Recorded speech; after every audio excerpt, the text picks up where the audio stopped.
Tension কেউ করে নাকি টেনশন আপনিই হয়? এই প্রশ্নটা শুনতে যেমন সহজ, উত্তরটা কিন্তু ঠিক ততটাই গভীর।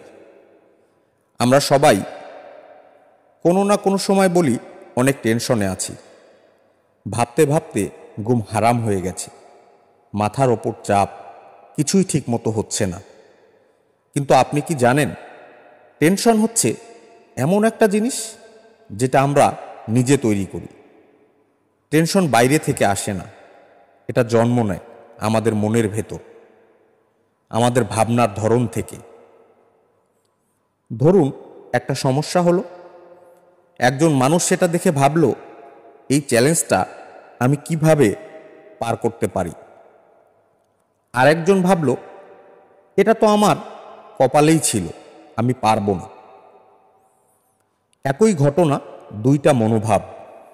একজন শিখল, আর একজন দুশ্চিন্তায় ডুবে গেল।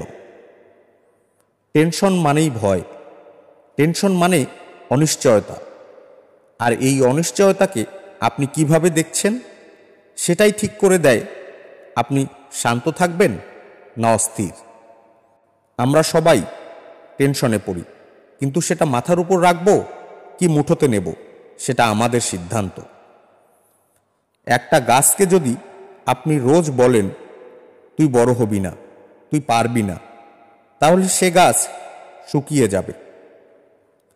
আমাদের মনের অবস্থাও তেমনই। নিজেকে যদি রোজ বলি আমি পিছিয়ে পড়ছি, আমি ব্যর্থ, আমার দ্বারা হবে না, তাহলে মনের ভেতর থেকেই জন্ম নেবে টেনশন। কিন্তু থামুন, এখনই নিজেকে প্রশ্ন করুন, আমি কি সত্যিই এমন কিছু করছি যা আমার টেনশন কমাতে সাহায্য করছে? নাকি আমি শুধু সমস্যা নিয়ে ভাবছি, সমাধান নিয়ে না? নাকি আমি শুধু অভিযোগ করছি, কৃতজ্ঞতাকে ভুলে গেছি?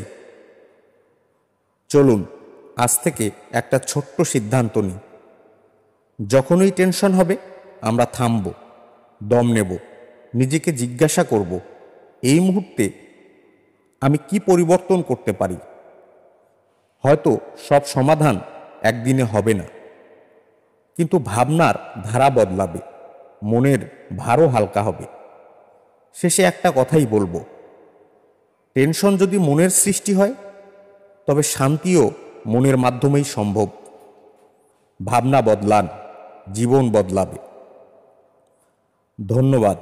মনে রাখবেন, আপনি একা নন, আপনি পারবেন।